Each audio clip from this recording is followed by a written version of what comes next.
L'infection au coronavirus se manifeste par la fièvre, des éternuements, la toux et l'essoufflement. Bien que n'ayant pas déclaré l'épidémie au coronavirus 2019 nCoV comme une urgence de santé publique de portée internationale, l'Organisation mondiale de la santé recommande de prendre des mesures importantes de prévention. En conséquence, des directives ont été adressées à l'Agence nationale de l'aviation civile et à la communauté aéroportuaire dans le but de renforcer les mesures de surveillance sanitaire, de détection, d'isolement et de prise en charge précoce d'éventuels cas à nos frontières, ainsi que l'information et la sensibilisation des travailleurs et des voyageurs. Afin de réduire les risques de contamination, je recommande à toutes et à tous l'application de 7 mesures clés ci-après. Se laver fréquemment les mains à l'eau et au savon avec une solution à base d'alcool. Éviter de cracher ou de se moucher sur le sol. Se couvrir la bouche et le nez avec un masque médical, un mouchoir en papier ou le creux du bras lorsqu'on tousse ou lorsqu'on éternue.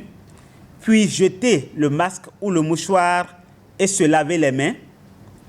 Si l'on porte un masque facial, s'assurer de bien couvrir la bouche et le nez, éviter de toucher le masque qui est en place, le jeter immédiatement après utilisation s'il est à usage unique et se laver les mains aussitôt après.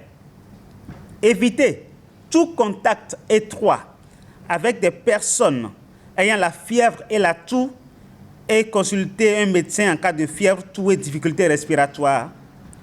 En cas de maladie pendant le voyage, informer le conducteur ou l'équipage, consulter un médecin sans tarder et partager ses antécédents de voyage.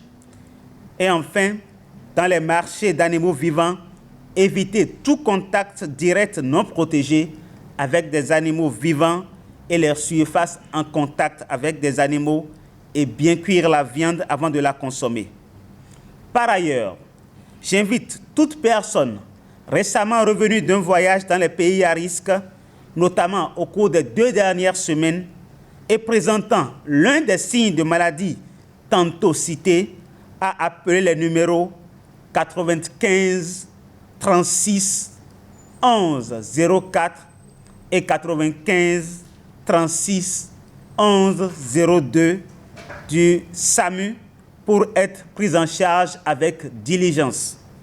Mesdames et messieurs, l'épidémie de l'infection au coronavirus est certes grave et suscite une vive attention, mais je voudrais vous rassurer que tout le gouvernement s'attelle à y répondre efficacement.